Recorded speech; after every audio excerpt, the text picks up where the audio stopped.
Lagi ko po tatay kayong nakikita.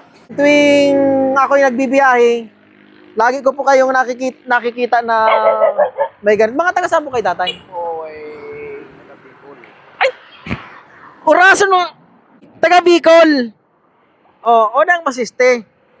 Ako taga Bicol man, dayo man lang dinigdiyo sa Sariaya, Quezon. Sa'yo ka tatay tabi sa Bicol?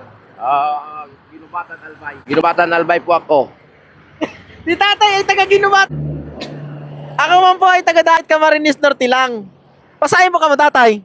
Kami naman, kung pasahin-sahin lang, naglilibot-libot lang dikdita. Ay, ko po noon yung magina na nag-eskwela sa Kuyang Aki. Saan po? Yaw sa Candelaria. Ayaw sa kanila ka Uli-uli lang ako sa Candelaria. Pag matawa ko rin pagkakan, pambakal yung pagkakan ng magina ko.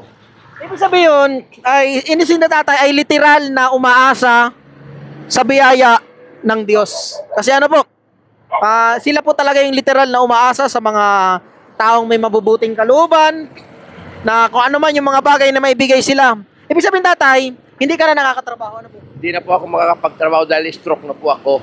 Oh. Si tatay ay stroke. Tatay, ano pangalan niyo po? Alex Navales po. Alex Navales ang pangalan ni tatay. So, si tatay ay, ayan, napansin natin kanina, duman tayo dito kanina at habang naghahanap tayo ng mga content, magko-content tayo ng mga madidiscarding Pilipino. Kasi nagko-content kasi ako tatay ng mga madidiscarding Pilipino.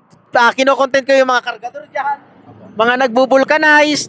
So, ini-inspire natin yung ating kapwa Pilipino kung paano sila dumiskarte ng pera para magkaroon sila ng pang-araw-araw nilang pangangailangan. Kaya lang, sabi ko nga po kanina, hindi natin pwedeng husgahan ang bawat taong nakikita natin kasi nga po ay hindi po natin alam ang kanila pong totoong kalalagayan sa buhay. Katulad ngayon, si tatay pala ay stroke na kaya hindi makapagtrabaho. So ngayon nakita natin yung kadahilanan kung bakit mas pinili nila na gumanito, umasa na lamang sa may mabubuting kalooban na kung matitsambahan sila ay mabibigyan ay salamat sa Panginoon. Kasi nga po si tatay ay stroke na. So tatay, hindi pa ako magtatagal sa umagang ito. At ako po ay may bibigay sa inyong hindi naman kalakihan, maliit lang. Pero sapat po sa maghapon ninyong pangangailangan.